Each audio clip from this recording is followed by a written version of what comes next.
Welcome to the Forest of Thought with me, Ingrid Rieser. In this next stop on the mini tour, I'm in Paris, wandering the sandy paths of the botanical garden, the Jardin des Plantes, getting ready to meet someone who has thought a lot about what the Internet really is. In what ways might the roots of the Internet actually stretch back much further than we think? Does the Internet enhance or distort our humanness? How is our deepening entanglement with algorithms shaping how we think and what we pay attention to?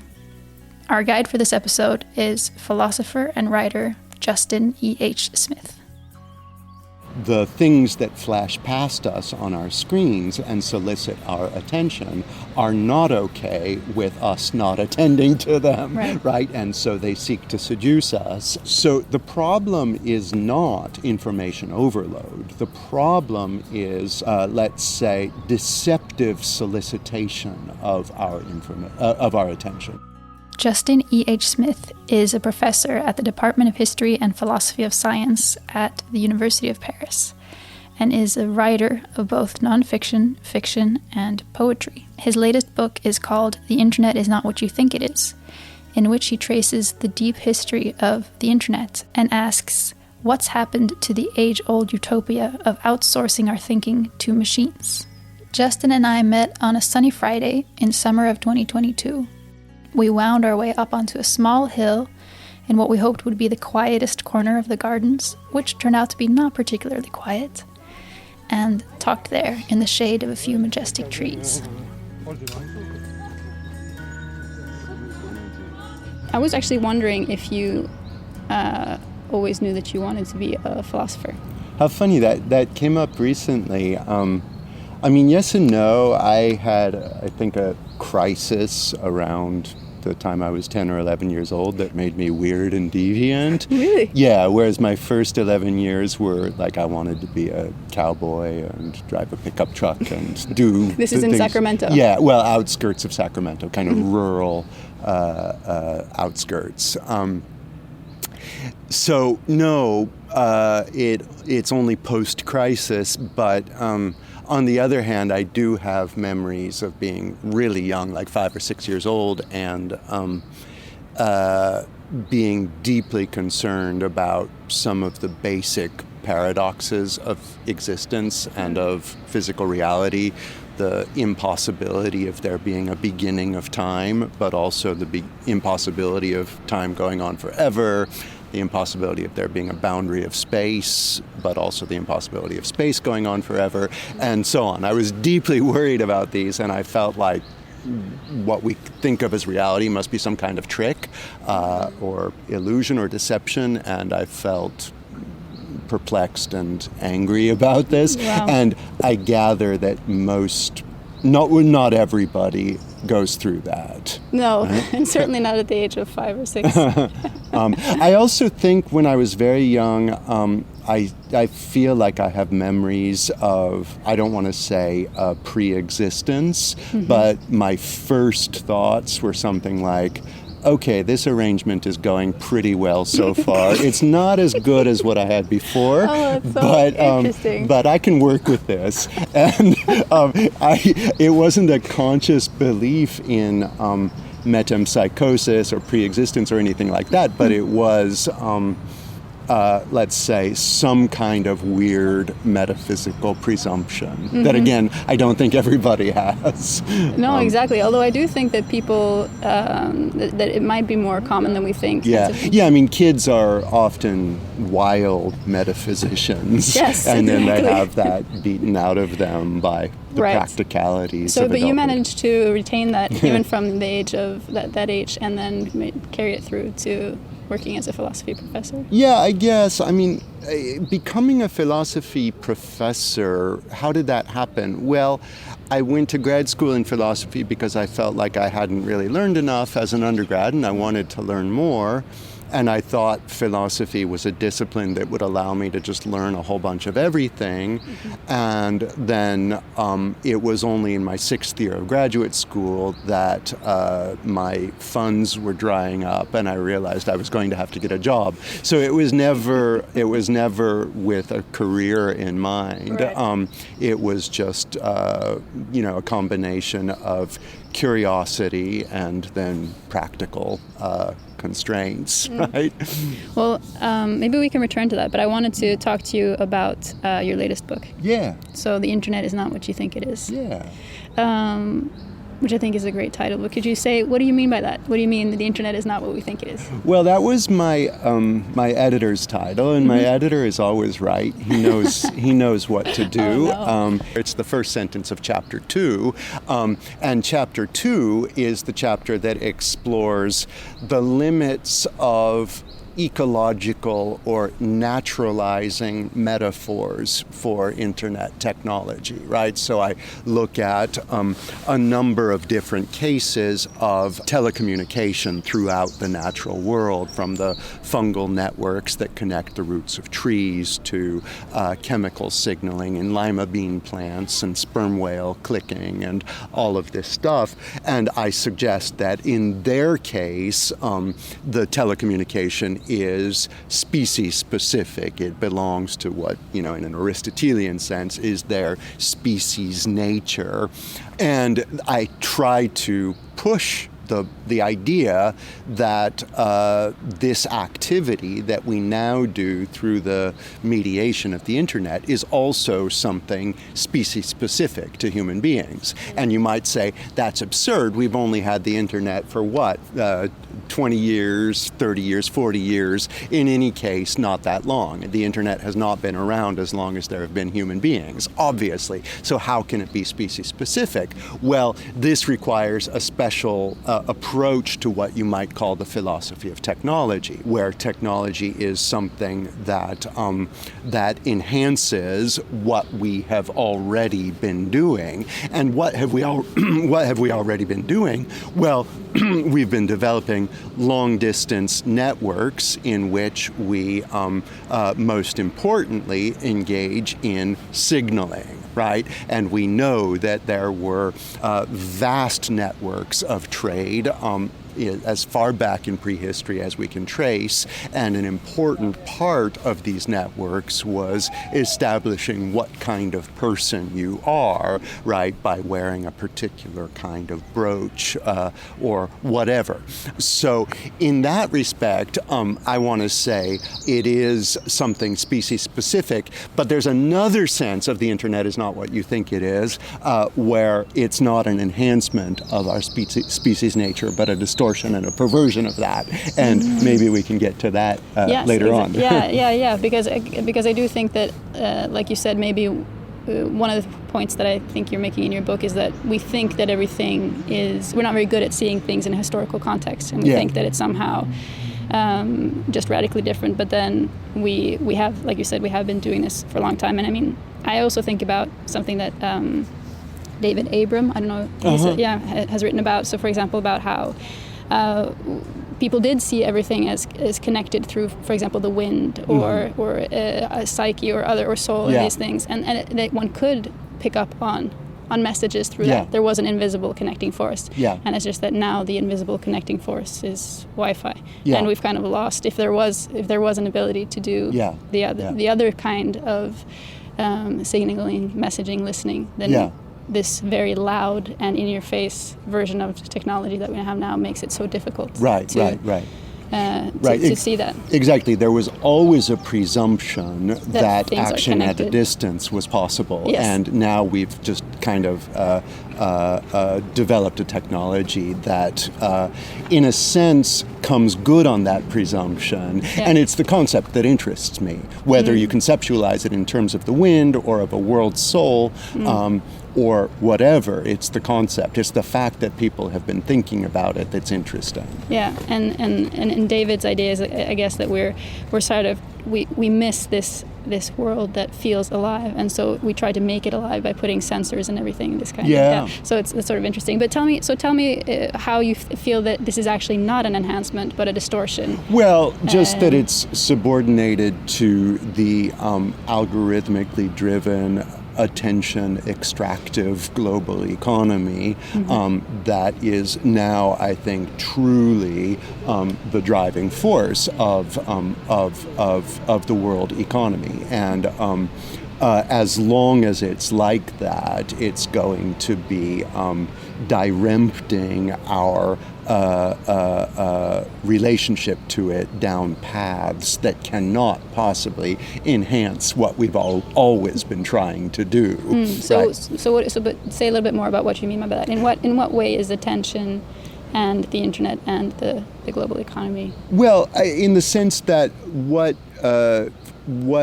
shapes our use of what I sometimes call the phenomenological internet. You know, obviously, I can go to the website of the Bibliothèque Nationale and I can access scans of 18th century manuscripts, and that's not algorithmically driven in any insidious way, and it's also the internet, right? So the phenomenological internet is the one we all know we're talking about when we talk about the internet, right? Which is to say, the gamified platforms for promoting our scholarly work, for getting people interested in our podcasts, and including all social media. Yeah, absolutely. Social media being like the ultimate testing ground, so to speak, the ground zero for all of this, right? But one of the reasons why I hate it when people proclaim, oh, I don't have a Twitter account or something like that, I always want to say, well, who cares if you have a Twitter account or not? That's not the question, because the problem is much bigger than that. What has effectively happened is that social media have jumped the fence, right? So that they're now structuring things that are not social media, including scholarly careers, right? You've got to pump the algorithms on academia.edu or Google Scholar or whatever in order to get people downloading your papers, in order to, in some cases now, convince your colleagues you deserve tenure, right? Which is to say, you know, you have to game the algorithms in order to go viral, in order to be considered a serious scholar, right? And where did these platforms kind of get the algorithms? They got them from Twitter and Facebook, and not just platforms that are mediated by your computer screen anymore, but also jobs, things like working for Uber, working in an Amazon factory. All of these things have been gamified in ways that are, in the first instance, familiar from Twitter. So, and again, you know, if you think about social credit systems that are unrolling in different parts of the world at different rates, but sure enough, they're unrolling everywhere. It's just that China is more bold about what it's doing. What that effectively is the gamification of human existence altogether. That is obviously a perversion of human existence, which in the end is a life not worth living if it's not, I think, primarily about games in the other sense, which is to say not strategy games, not games drawn from chess or war games or now Twitter, but games in the sense of the Schillerian free play of the imagination, right? Where there are no constraints, right? Which was maybe more of the utopian vision that the internet had. Which it had and which it has now decidedly abandoned. Well, it is this situation where we've humans have created algorithms, and sometimes with good intentions, but then most times maybe with the intent of making money. Yeah. And so then we become sort of slaves to those algorithms, and we start to think of ourselves in algorithmic terms, right? And I find that really disturbing with oneself, that you sort of feel like, well, am I doing this? Am I doing this because of things that I actually want, or am I doing this because I saw an ad, or because somebody liked something? Is my opinion because of a post I saw that somebody liked that I only saw because of the algorithms? But then on the other hand, you can say that, well, that's just life, and we're always influenced by everything we see. But there is something insidious and different about also seeing life as more. You see life as a game, as you said, as a game, gamified and algorithmic. But then isn't that also just a version of the same issue that we always have, which is that we create environments and technologies which we then have to live with? Yeah, I mean, I suppose here I am willing to draw on that old dictum from Friedrich Engels, that there are cases where at a certain point, quantitative change crosses over into a qualitative one. And I think we're definitely looking at such a change here. Certainly, we were always bound by social pressures, and we shaped ourselves in relation to others, knowing that those social pressures were there. That said, the way that you are shaped is intensified by technologies that are constantly nudging and reinforcing, right, in ways that were simply not nearly as pervasive until in some sense, until the past decade, right? When we became constantly aware of the real-time shaping of public opinion and the need to conform to this. And now, I think especially, let's say, in the period after Trump's eviction from Twitter, and I'm not going to give an opinion on that decision in particular, but that was the moment that I think made people really aware of the undemocratic policing of the expression of opinion, right? That is to say, again, I'm not saying Twitter shouldn't expel people for hate speech or whatever, but the fact that there's only one game in town now, right? You have to express yourself through the internet if you want to be heard at all,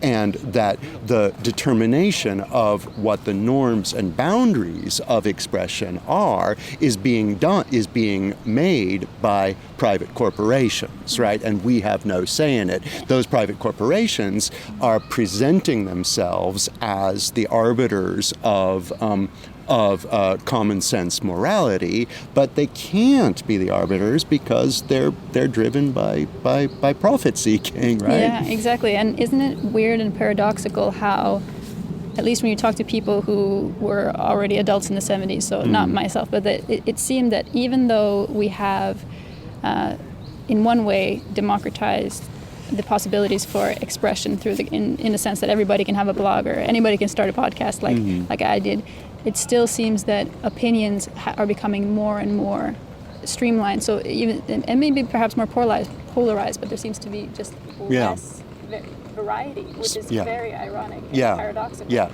There should be. Streamlining is an excellent word for that. And I suppose you see this not just with opinion, but also with knowledge, right? You would think that in an era when everyone can take a couple of seconds to Google words they haven't heard, that publishing would experience a kind of effusion of elaborate Baroque vocabulary or something. But in fact, the opposite is the case. When you get a draft back from an editor at one of the big trade publishers, they say, nobody knows this word. And if you say, well, they can look it up on Google, they look at you like you're crazy, right? So that's also paradoxical in a way that I think parallels the streamlining of opinion.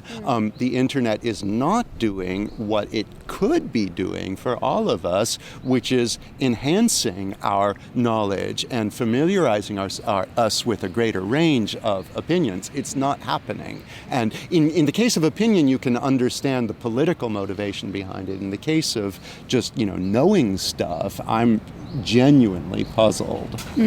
Yeah, and let's just circle back to the attention thing, because we sort of lost that. So because what you were saying in the book is that attention is precisely the things that humans have that bots and AI cannot sort of produce themselves, and that the whole system runs on. So the idea is to keep us tethered by giving our attention constantly to all of these parts of the internet. What attention is a difficult philosophical question. And whether it is an action or not, I think is something that's debated by philosophers and cognitive scientists. And interestingly, my inside man, someone I know who is working on Google AI, the Lambda, the large language module for learning natural language sounding conversation abilities. I learned from him that attention is also considered the great desideratum of AI research, right? When you can have an AI system. What's desideratum? Just thing that is desired, right? The Speaking thing of words, we don't know. After, the thing they're after. Once you've got an AI system that can, on its own, exclude irrelevant factors and zero in on the thing that matters and kind of focus on it, that's when they think, or many people think, you've got strong AI or consciousness. I disagree, but it's significant that that artificial attention is now on people's real biological minds, right? Now, as for us and our real biological minds, I am really against the view of authors like James Williams, who wrote this book, Stand Out of Our Light. Incidentally, that's a reference to Diogenes the Cynic, right? Who Alexander the Great had heard that Diogenes was the wisest of all, and he lived like a dog. And so Alexander goes up to him in the marketplace, and Diogenes is lying on the ground, and Alexander says, "Oh, wise Diogenes, I've heard you're the wisest of all. Ask me anything, and I'll grant it to you." And Diogenes looks up and says, "Get out of my light," right? And that's like Alexander has to give it to him because he's just said he'll give him anything he wants, right? But James Williams has a lovely title for his book, but his basic thesis is that information glut, or information surfeit, causes attention scarcity. So we have the problem is that there's too much information, and that's why we don't have. That's his view. I disagree with that, because look around where we are right now in the Jardin des Plantes. There is an literal infinity of things that you could pay attention to, right? And you have to screen most of it out because it would be overwhelming. Each leaf and each vein in each leaf is something that could detain you for hours, right? And that's just a given in the natural world, and that's always been there, right? Nonetheless, it seems implausible to suggest that indigenous people living in more or less fixed and close and intimate relationship to the natural world were in constant attention crisis, right? So the problem is not information overload. The problem is, let's say, deceptive solicitation of our attention, right? The leaves are there and ready to be attended to should we wish, but they're also kind of pretty cool with us not attending to them, right? And that's what makes them such majestic things, right? Whereas the things that flash past us on our screens and solicit our attention are not okay with us not attending to them, right? And so they seek to seduce us, and again, this is for the purpose of what I call, and I'm speaking with people like Yves Citon here, attention extraction. And Yves goes very far and says that this is an attention extractive economy in the same way that the 20th century economy was a fossil fuel extractive economy, right? So it's pretty bleak. Yeah, and it's interesting because people have started saying this whole saying that if it's free, then you're the product. Yeah. But this is also, I think, this is helpful because it provides the other side of that, which is that we are the producers or the homes of the natural resource, so to speak, that the whole system is sort of reliant upon. Yeah. But it also feels like you don't think, because the natural reaction to something like that can be, well, I'm going to take my attention elsewhere. Yeah. And I don't really want to be part of this.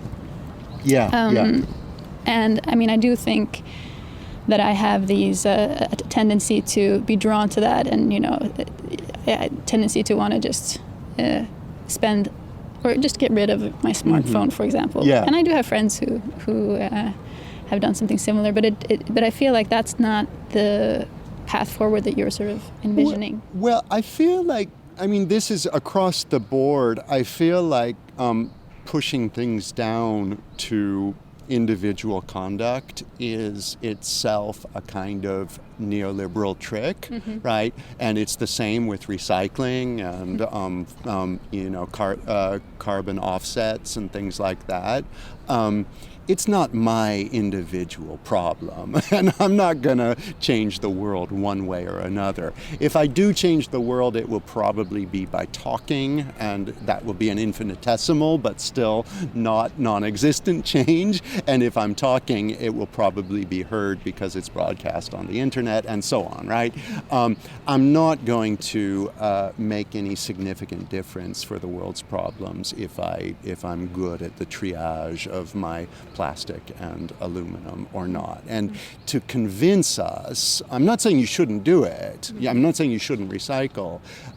What I'm saying is that we're being duped if we think that the responsibility falls to us as individuals. I take this to be the privatization of responsibility.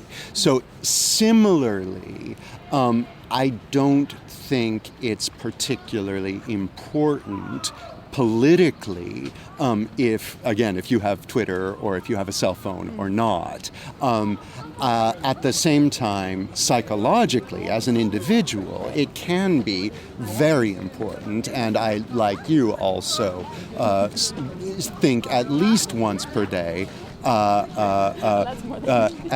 Rilke says, du musst dein Leben ändern, right? You have to change your life, right? And that imperative is very strong, and it's always going to be there as long as we remain enmeshed in this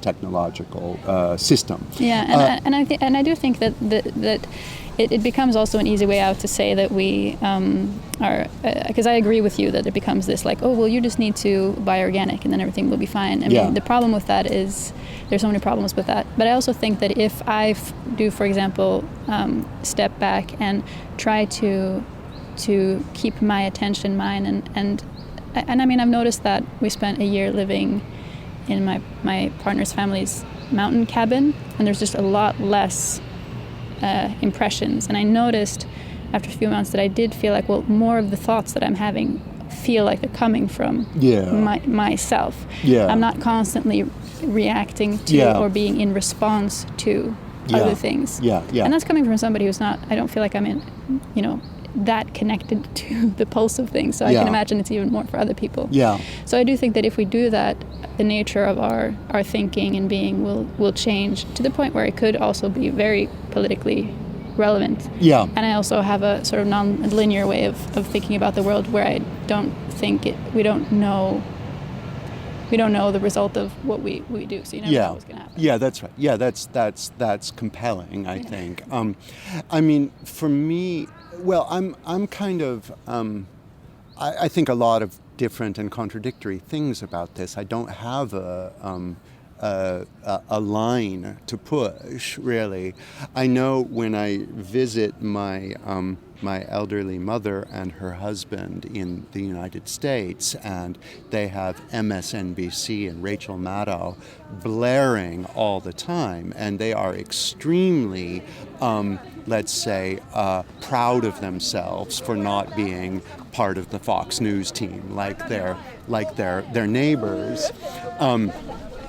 We've got some kids coming to join us. It looks like they're everywhere. So they're proud of themselves for not being on the Fox News team. And what strikes me is that this is a real narcissism of minor differences, first of all. But second of all, that everything Rachel Maddow is saying is like the after echo with a 24-hour delay of debates that have already been played out on Twitter, right? So Twitter is, in some respects, undeniably the vanguard of discourse, right? And elderly normies think they are forming opinions on the cutting edge in ways that the younger, more sophisticated people can really see right through. And there's a sense in which one does want to see right through the normies, right? One does feel like, if I'm going to live in this society at all, I want to be on the cutting edge. Why wouldn't I want to? But of course, the call of world renunciation is always strong, and this is a timeless call, right? The church fathers heard it in the first century and went out to the desert of Egypt, and like 49.9% of me wants to join them, right?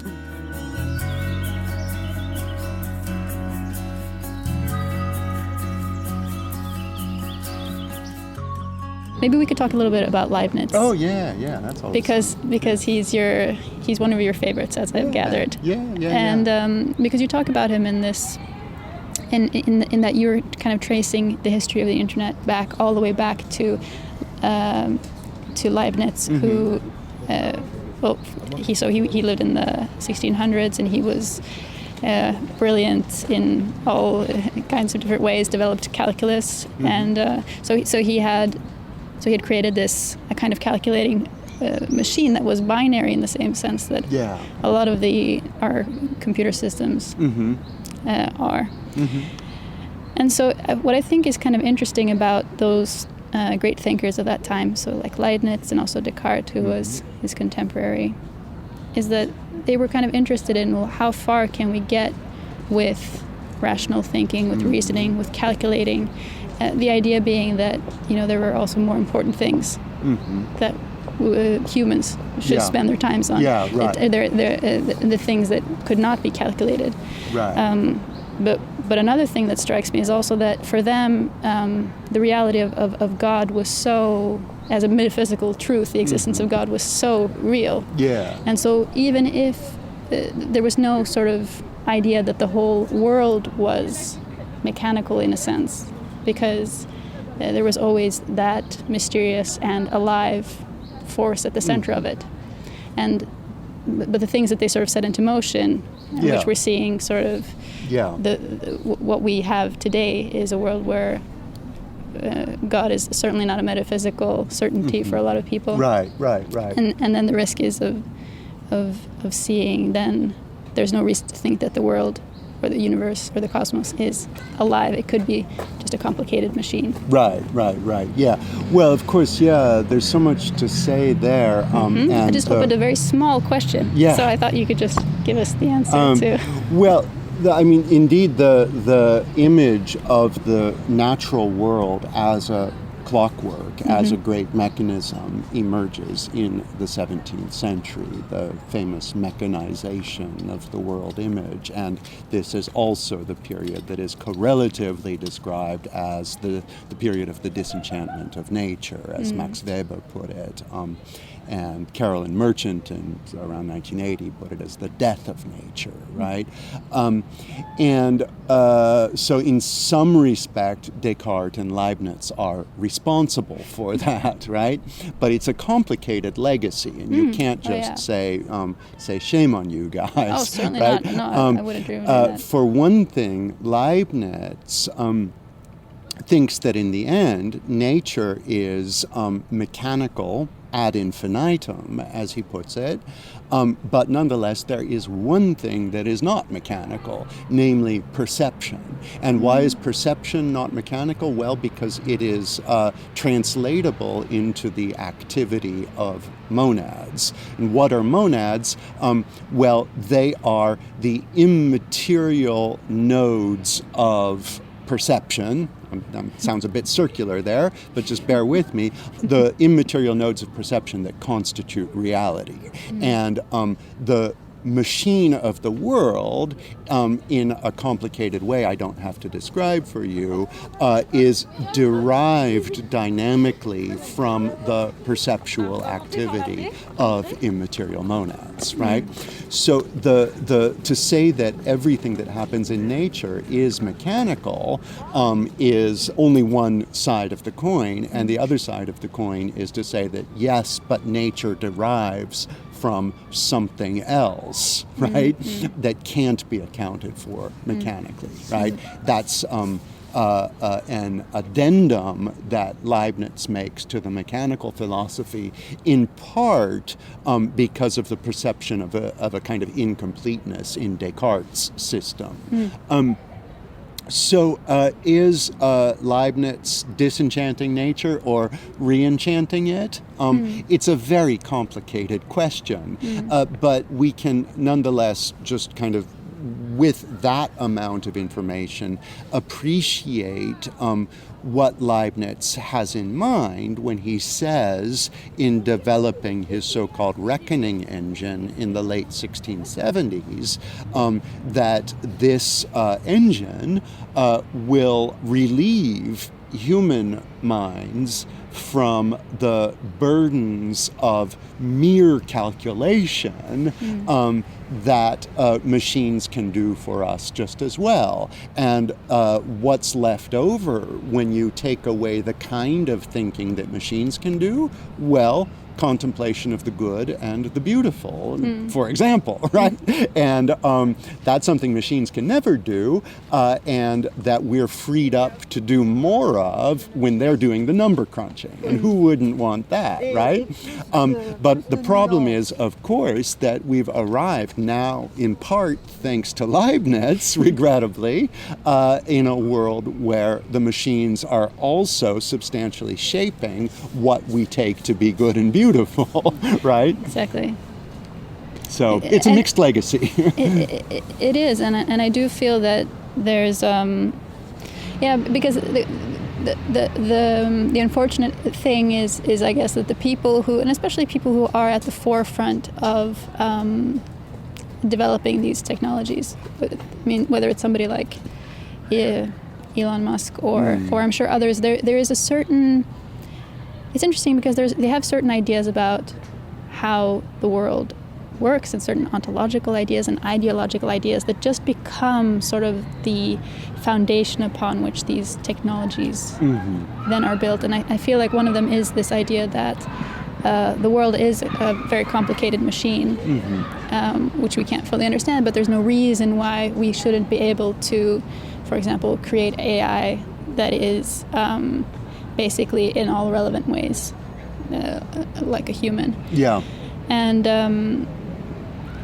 also the idea that you also write about in your book, which is the idea that we are living in a simulation, living in a game. Yeah. Basically. Yeah. Yeah. And of course, it makes sense that if that's your worldview, a lot of how these technologies have been developed, then makes sense according to that. And I mean, I have my own thinking on why I think that we can never make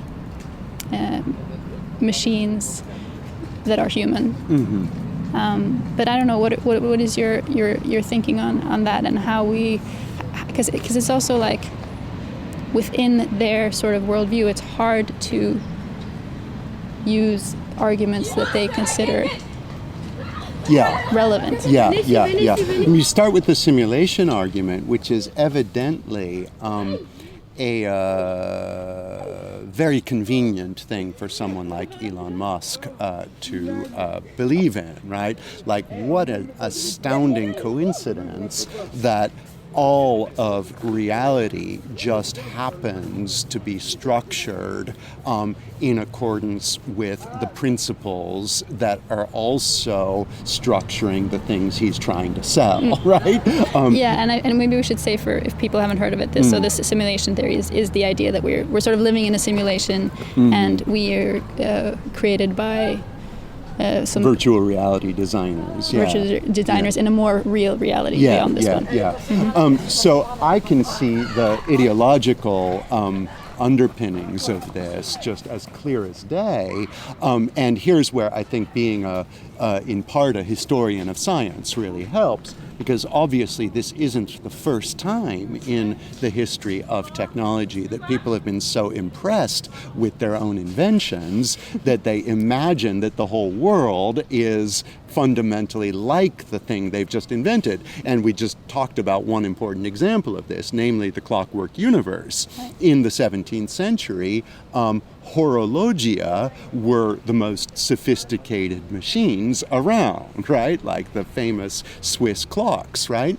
And so the idea that nature would immediately shape itself in the image of a technology that we just invented in the past few decades is naive, hubristic, and very familiar from history, right? And typically, Elon Musk doesn't know anything about history, but even philosophers like David Chalmers, who defend the simulation argument, are not prepared to listen to these historically contextualizing and, to me, knockdown points against the simulation argument. But even if you kind of bracket the history of science perspective, there are still very good philosophical arguments against the simulation argument. And I think, you can knock it down in its own terms, you can knock it down by historical contextualization, and you can also knock it down by what you might call ideological critique, right? So I'm obviously not a fan of the simulation argument, but I think one thing, the interesting thing is that I do think that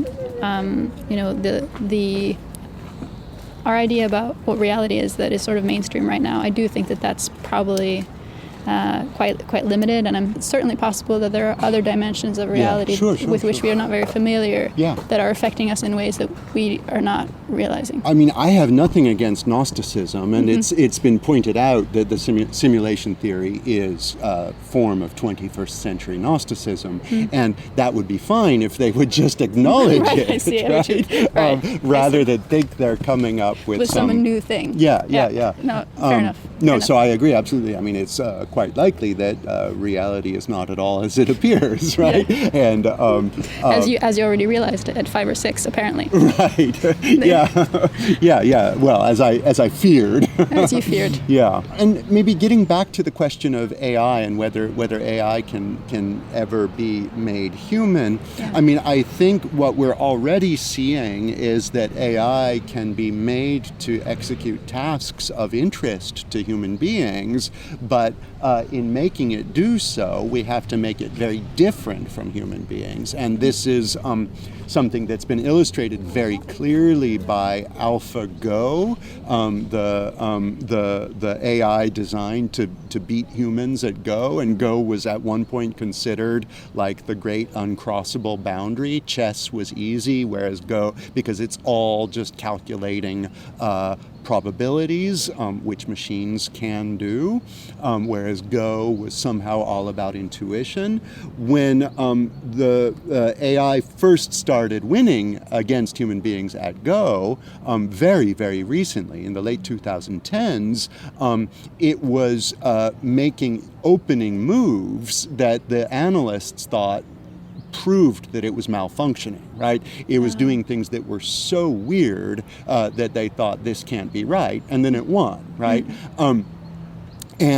So some people, I think, for example, of Regina Rini, are saying that, if we are trying to build AI to assess risk from nuclear fallout from nuclear reactors or traffic safety, things like this, it might similarly start giving us output that is so weird we think it must be malfunctioning, right? Like it might start, for some inscrutable reason, really, really valuing human infants, which makes sense, but like human infants and thermoses or something like that, right? And we'd be like, no way, I mean, thermoses don't really matter. And the AI would be like, just protect your thermoses. And, so if it starts doing that, what are we supposed to do, right? Yeah. So we're arriving in a situation where we're trying to enhance our ability to rationally assess risk, but what we're really doing is imposing on ourselves something that I don't want to say thinks, but let's say computes output so radically differently from us that we just don't know how to assess it. And we can make limited AI systems and dial it down several notches and give them cute humanoid faces and so on to make us feel like they're human-like, but that's something we could also do with sex dolls and all sorts of other simple tricks that don't require a particularly sophisticated technology. What you spend a lot of time writing your Substack, putting out books. What is it that really is driving you in this, would you say? Why are you doing all this? I don't know. It's a whole mixture of things, like real kind of intellectual aspirations combined with practical necessities, combined with fortuitous circumstances. I think like with everybody, right? As I move on, indeed, I feel a lot freer now than I used to when I was, say, a junior scholar, and I'm moving more and more into a condition where I can do the things I really want to do.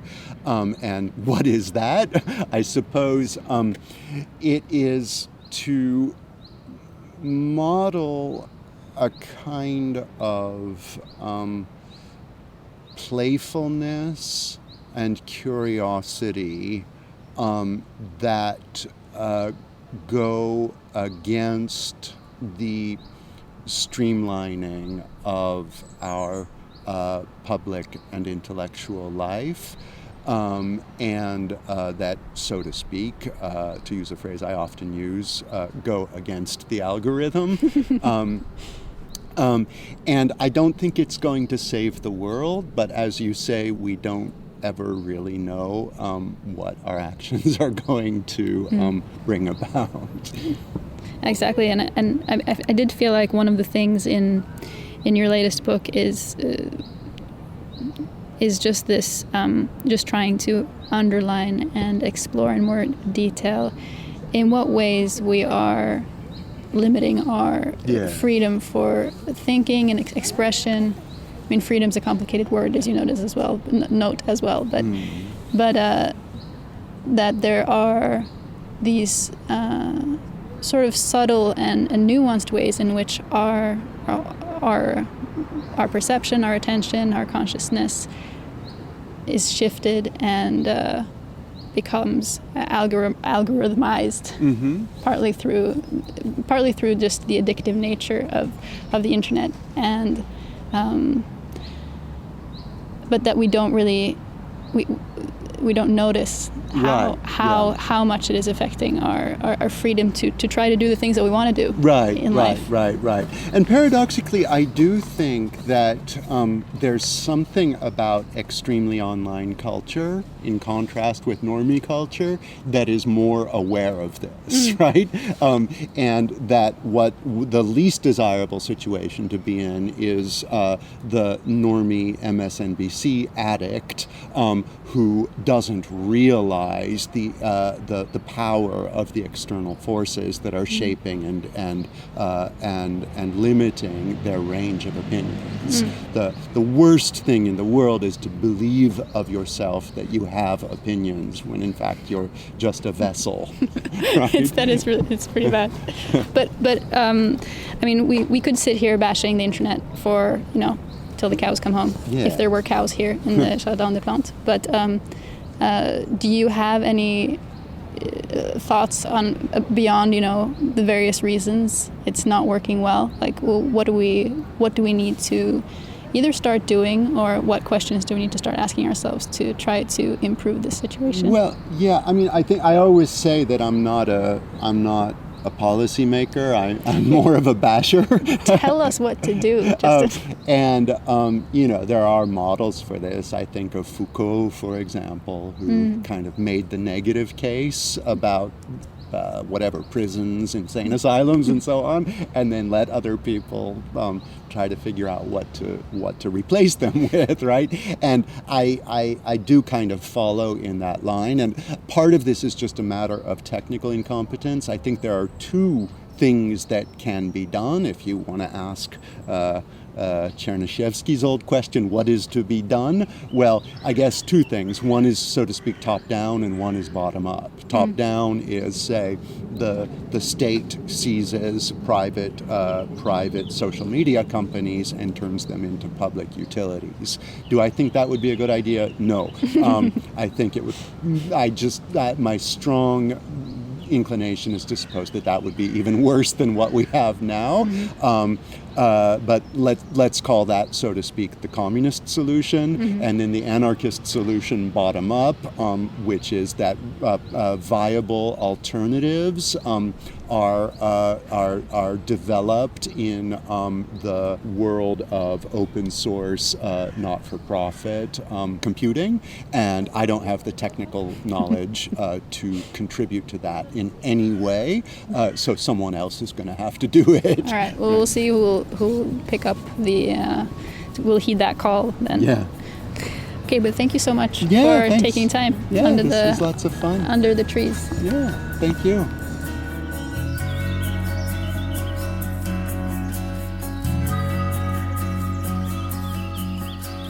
Justin hosts a whirlwind of a newsletter over on Substack called Justin E.H. Smith's Hinternet, and you can find it at justinehsmith.substack.com. He also hosts his own podcast on philosophy called What is X? Links to that and everything we talked about can be found in the show notes or on the website forestofthought.com. If you enjoyed this episode, please consider supporting the podcast at patreon.com/forestofthought. A big thank you to Alana and Alex for hosting me, and to Paris for being all around wonderful.